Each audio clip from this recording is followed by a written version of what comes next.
स्मिता आकाश, आरोग्यम धनसंपदा मध्ये आपलं स्वागत. आरोग्यम धनसंपदा मध्ये आज आपण वंध्यत्व आणि IVF उपचार या विषयावर अधिक माहिती घेणार आहोत आणि आपल्याला मार्गदर्शन करण्यासाठी आपल्या सोबत आहेत डॉक्टर चिन्मय पत्की आणि डॉक्टर माणिक काळे. डॉक्टर, तुम्हा दोघांचेही कार्यक्रमात मी स्वागत करते. नमस्कार. विषयाला आपण सुरुवात करणारच आहोत. त्याअगोदर आपण डॉक्टरांची ओळख करून घेऊयात. डॉक्टर चिन्मय पत्की सर हे गायनोकोलॉजिस्ट असून मुंबईतील सायन हॉस्पिटलमध्ये सरांनी असिस्टंट प्रोफेसर म्हणून काम पाहिलं आहे. सर IVF स्पेशलिस्ट असून European society certified reproductive endoscopy surgeon म्हणून देखील सर कार्यरत आहेत. हाय रिस्क प्रेग्नन्सी स्पेशलिस्ट आणि ऍडव्हान्स सोनोग्राफीचं सरांनी खास प्रशिक्षण घेतलं आहे. तर आपल्यासोबत डॉक्टर माणिक काळे देखील आहेत. MD इन गायनोकोलॉजिस्ट DGO त्या आहेत. तर त्यांनी IVF स्पेशलिस्ट देखील प्रशिक्षण घेतलं असून ऍडव्हान्स एंडोस्कोपीचं उच्च शिक्षण जर्मनीमधून त्यांनी पूर्ण केलेलं आहे.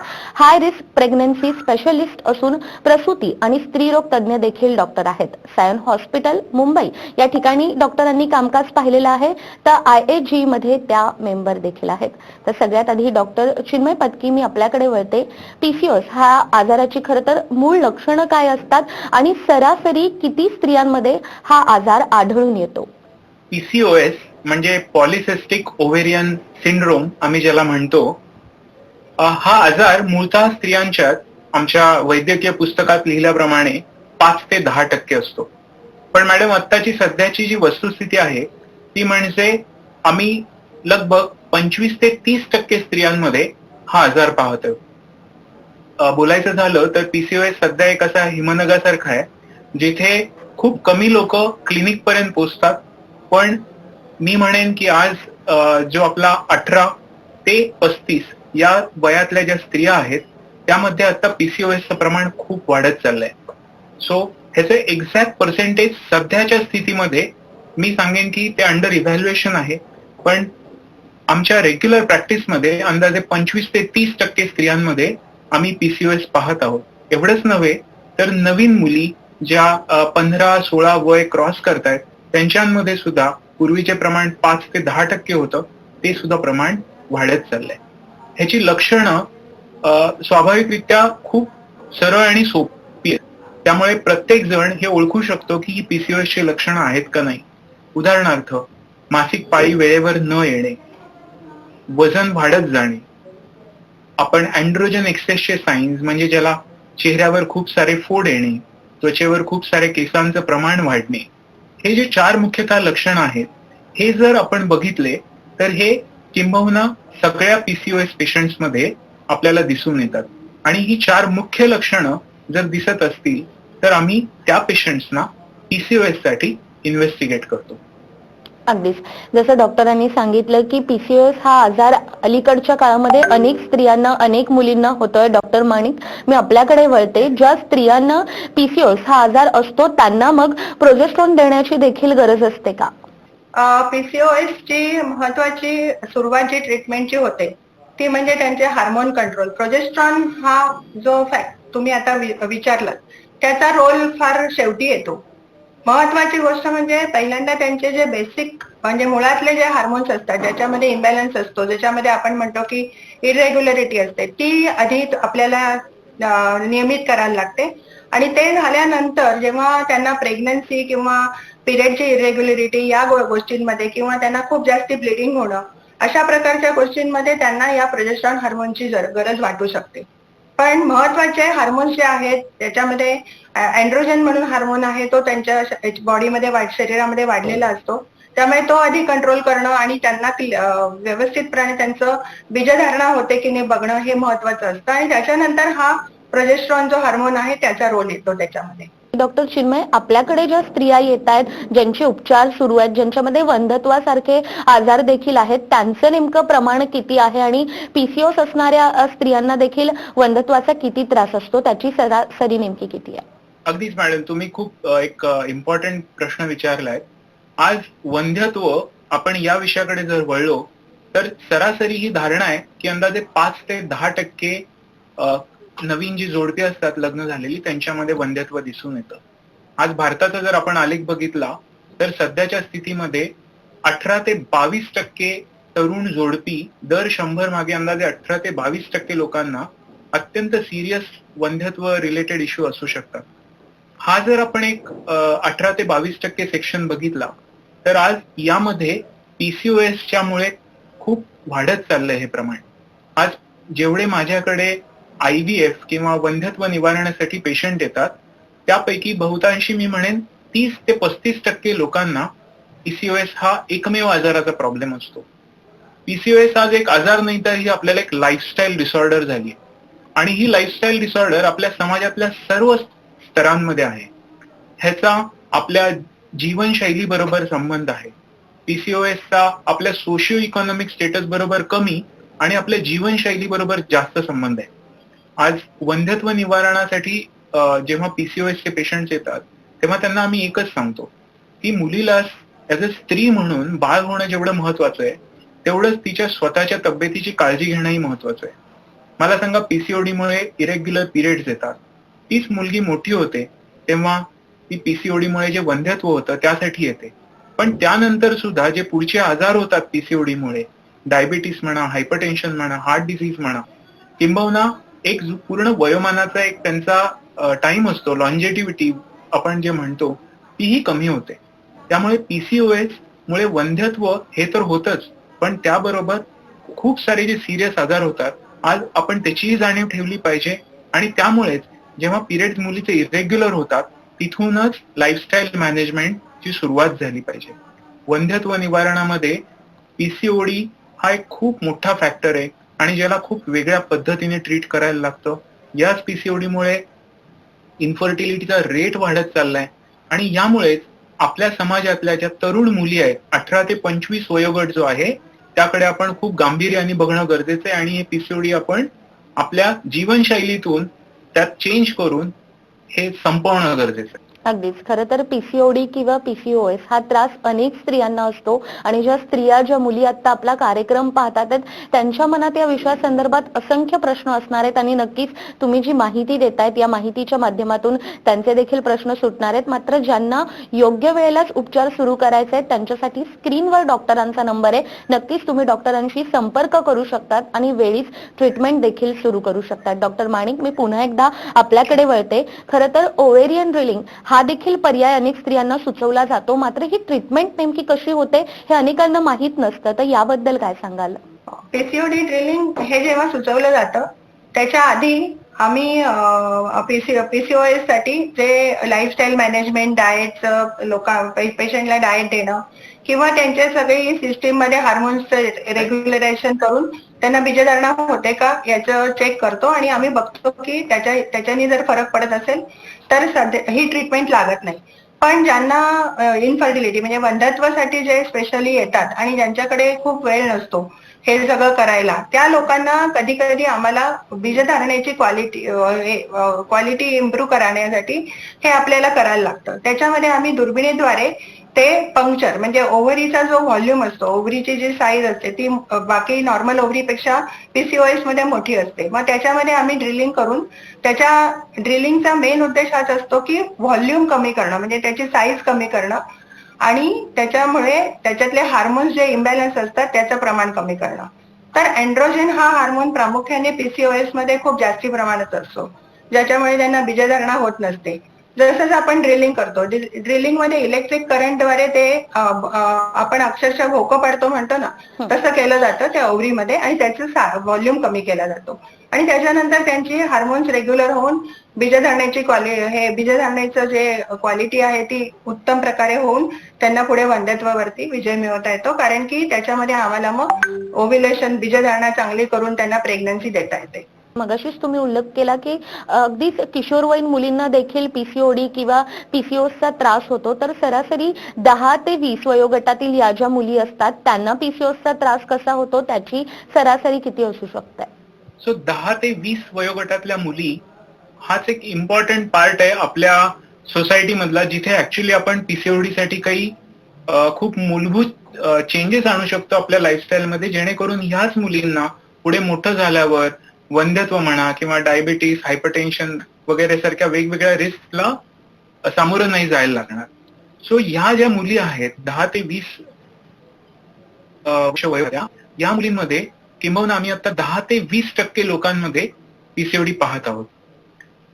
आमच्या अंदाजाप्रमाणे कदाचित हा नंबर जास्त आहे आणि पुढे जाता आपलं जसं लाईफस्टाईल सगळ्यांची चाललेली आहे, हा नंबर कदाचित पुढे वाढू शकेल आणि अंदाजे 25% मुलींना या वयोगटातला हा त्रास होऊ शकतो. पण इम्पॉर्टंट हे आहे मॅडम यामधलं की ह्या ज्या मुली आहेत ह्यांच्यामध्ये पीसीओडी शोधणं हे ऍक्च्युली खूप सोपं आहे.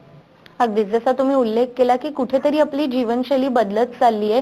पूर्वी मुलींना अगदी वेळेत मासिक पाळी येत होती आणि असा कोणताही त्रास होत नव्हता. मात्र आता जर सरासरी बघितली, जसा तुम्ही उल्लेख केला, तर अनेक मुलींना अगदी कमी वयामध्येच पीसीओएसचा त्रास सुरू होतो आणि त्याच्याकडे कुठेतरी दुर्लक्ष केलं जातं. तर हे दुर्लक्ष न करता जर आपण तज्ज्ञ डॉक्टरांकडे गेलो आणि वेळीच ट्रीटमेंट सुरू केली तर नक्कीच या आजारावर आपण मात करू शकतो. यासाठी स्क्रीनवर डॉक्टरांचा नंबर आहे, तुम्ही डॉक्टरांशी संपर्क करू शकतात आणि वेळीच ट्रीटमेंट देखील सुरू करू शकतात. या विषयासंदर्भात आपण डॉक्टरांकडून आणखीनही माहिती घेणार आहोत एका छोट्याशा ब्रेक नंतर.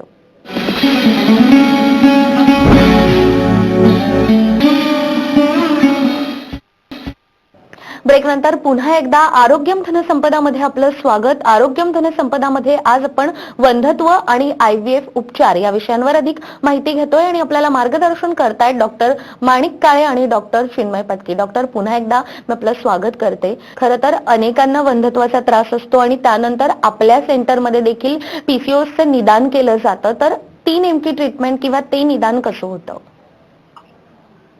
वंध्यत्व म्हणजे आपण काय म्हणतो की एखाद्या स्त्रीला प्रेग्नन्सी राहत नसेल.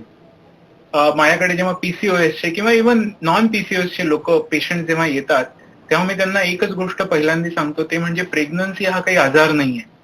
ती एक नैसर्गिक अवस्था आहे आणि ती शरीरात तेव्हाच येईल जेव्हा तुमचं शरीर निसर्गाबरोबर कम्प्लिटली संलग्न असेल. पीसीओएस मध्ये ही जी हॉर्मोनचा हा जो इम्बॅलन्स असतो आणि ज्यामुळे पीसीओएस तयार होतं, त्यामुळे जे वेगवेगळे त्याचे साईड इफेक्ट्स आहेत त्यापैकी एक वंध्यत्व आहे. पूर्वीच्या काळी पीसीओएस मुळे वंध्यत्व असण्याचं प्रमाण केवळ 5% होतं. आज हे प्रमाण 25 ते 30% जाऊन भिडलेलं आहे. आणि त्याचं मुख्य कारण जर आपण बघितलं तर मुलींचं वाढतं वय, बदलणारी जीवनशैली ह्याचा त्यात खूप मोठा कॉन्ट्रीब्युशन आहे. या पीसीओएसला डायग्नोज करण्यासाठी जेव्हा लोक आमच्याकडे येतात तेव्हा याला डायग्नोज करण्यासाठी केवळ 3 गोष्टी आम्ही करतो. पहिली, पेशंटची इत्थंभूत माहिती घेतल्यानंतर त्या माहितीमध्येच कित्येक असे क्लू असतात. उदाहरणार्थ वजन वाढत जाणे, पिरियड्स रेग्युलर न येणे, चेहऱ्यावर खूप सारे फोड येणे वगैरे वगैरे. यातून आम्हाला कळतं की येस, हा पेशंटला पीसीओएस असू शकेल. दुसरे जे 2 मुख्य पॅरामीटर्स असतात यामध्ये एक असतो अल्ट्रासाऊंड पॅरामीटर, जिथे आम्ही सोनोग्राफीवर ओव्हरीज कडे जर बघितलं तर मॅडम एक मोत्याची माळ कशी असते तसं पीसीओएस आपल्या सोनोग्राफीवर दिसतं आणि ते खूप स्पेसिफिक आहे पीसीओडीसाठी. सो पीसीओडी कोणीही डायग्नोज करू शकतं, कुठल्याही रेडिओलॉजिस्ट सेंटरमध्ये पीसीओएस डायग्नोज होऊ शकतं. तिसरी गोष्ट म्हणजे काही ब्लड टेस्ट जर आपण केल्या तर ब्लड टेस्ट मध्ये आपण जे हार्मोनल इम्बॅलन्स म्हणतो, या हार्मोनल इम्बॅलन्सच्या 3 मुख्य हार्मोन्स एफएसएच, एलएच आणि एएमएच या 3 टेस्ट जेव्हा आम्ही करतो तेव्हा हे डायग्नोसिस कन्फर्म होतं की येस, या पेशंटला पीसीओएस आहे. आणि एकदा का हे कन्फर्म झालं की त्यानंतर त्या पेशंटची वंध्यत्व निवारणावरची ट्रीटमेंट सुरू होते. पण मला प्रामुख्याने हेच सांगायचंय की वंध्यत्व निवारणावरची ट्रीटमेंट म्हणजे काही प्रेग्नन्सी रोग नाहीये की आपण त्यावरची ट्रीटमेंट द्यावी. आपण follicular study, ovulation study, laparoscopy किंबहुना आययुआय आणि आयव्हीएफ सारख्या वेगवेगळ्या ट्रीटमेंटची नावं घेतो, बरोबर. पण या सगळ्या ट्रीटमेंट मुख्यतः प्रकाशझोतात येतात केव्हा, जेव्हा आपण आपली जीवनशैली व्यवस्थित नाही करत. त्यामुळे जीवनशैली व्यवस्थित करणं हेही तेवढंच इम्पॉर्टंट असतं जेव्हा आम्ही वंध्यत्वाची ट्रीटमेंट देत असतो. कित्येक या पीसीओएस पेशंट्समध्ये ज्यांना आयव्हीएफ लागणार असतं काही इतर कारणांमुळे, यामध्ये सुद्धा आयव्हीएफ करताना तेवढाच भर दिला जातो की पॅरलल त्या मुलीचं वजन, त्या मुलीची जीवनशैली, तिचा डाएट, तिचं रेस्ट या सगळ्या गोष्टींकडे खूप जास्त महत्व दिलं जातं, जेणेकरून आयव्हीएफ करायचं झालं तरी त्या स्त्रीच्या ओव्हरीने जे आपल्याला बीज देणार आहे ते बीज तेव्हाच चांगल्या क्वालिटीचे असतील जेव्हा पीसीओएस पण कंट्रोलमध्ये असेल. यामुळे पीसीओएसचे पेशंट जेव्हा वंध्यत्व निवारणासाठी येतात तेव्हा त्यांना आयव्हीएफ असो, आययुआय असो, सोनोग्राफी, ब्लड टेस्ट, त्यांची लक्षणं यावरनं डायग्नोसिस झाल्यानंतर त्यांना आयव्हीएफ आणि लाईफस्टाईल मॅनेजमेंट IUI आणि लाईफस्टाईल मॅनेजमेंट किंवा फॉलिक्युलर स्टडी आणि लाईफस्टाईल मॅनेजमेंट अशा दोन्ही गोष्टी एकत्र करून त्या पेशंटला ट्रीट केलं जातं. IVF सारख्या अत्यंत ऍडव्हान्स टेक्नॉलॉजीमध्ये सुद्धा PCOD मुळे बरेच कॉम्प्लिकेशन्स होतात आणि ते कॉम्प्लिकेशन झपाट्याने खाली येऊ शकतात जर आपण PCOS ला कंट्रोल करण्यासाठी पॅरलल प्रयत्न केला तर. सो PCOS आणि प्रेग्नन्सी या दोन गोष्टी काही वेगळ्या नाहीयेत. यामध्ये आपल्याला PCOS कंट्रोल करत करतच त्या मुलीला प्रेग्नन्सीच्या वाटेवर घेऊन जायचंय. जसं तुम्ही सांगितलं IUI ट्रीटमेंट कशी होते, तर IUIच्या किती सायकल तुम्ही PCOS असणाऱ्या रुग्णांना सुचवतात किंवा सल्ला देतात? आम्ही आमच्या सेंटरला जनरली 3 सायकलच्या वरती IUI सजेस्ट नाही करत.